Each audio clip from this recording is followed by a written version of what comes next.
archaeological discoveries that are questionable in nature. The Piri Reis map. A group of historians made what can only be referred to as an astounding find in 1929, writing on a gazelle's skin. After careful examination and investigation, they discovered that it was a real map created in 1513 by Piri Reis, a well-known admiral of the Turkish Navy. The most perplexing aspect is that it describes Antarctica's topography as not being masked by ice and in great detail, despite the fact that the last time this occurred was more than 6,000 years ago. Although the map's accuracy is mixed, and other accurate maps appeared later in the 16th century, the mention of Antarctica is particularly intriguing. How did a Turkish admiral half a millennium ago map a continent covered in ice for the last 6,000 years? The London Hammer. Some claim that in June 1936, or 1934, Max Hahn and his wife Emma were out strolling when they stumbled across a rock with a piece of wood sticking out of its center. Using a hammer and a chisel, they took the peculiarity home to be opened. Ironically, what they discovered inside resembled a vintage hammer.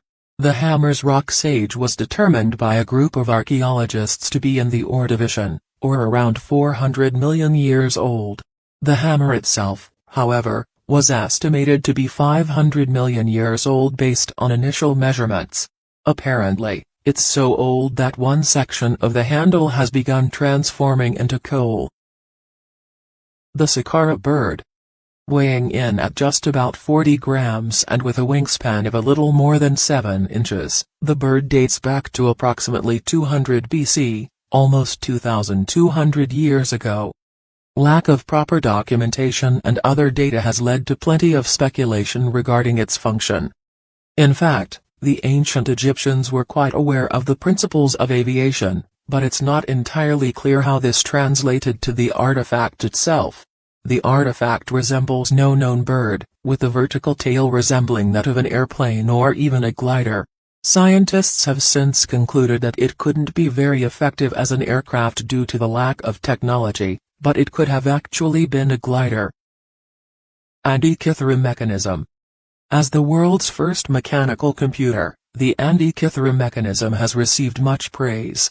Discovered in a shipwreck close off the Greek island of Antikythera, buried under at least 45 meters of water, this machine was designed to compute astronomical positions.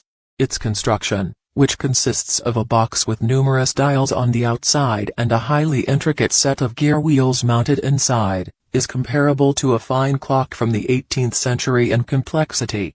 Many scientists have been forced to concede that their preconceived notions of ancient Greek engineering may be incorrect because of the device's level of sophistication. Nothing like this device either already exists or is even referenced in any surviving literature from the time it was made. Based on the knowledge that does exist, this mechanism shouldn't even exist. The complexity and artistry do not appear again in Europe until the development of the astronomical mechanical clock in the 14th century. The Dropa stones. In 1938, an archaeologist-led expedition into the Bayan Kerala region of China made an unexpected discovery. Several traces of the ancient culture that once occupied nearby caves were discovered. Hundreds of stone discs lay completely scattered inside the cave, buried beneath many thick layers of dust. It didn't seem especially spectacular initially, but the discs turned out to be very similar to phonograph records, which were 9 inches in diameter, with a circle cut into their centers and an obvious spiral groove. They are thought to be at least 10,000 years old, but the spiral was discovered to be made up of rather tiny hieroglyphics.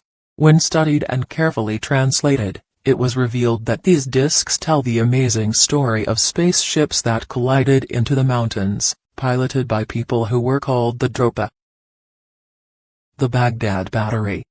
This device consists of a unique 5.5-inch high clay vessel, inside of which lies a copper cylinder held in place by asphalt.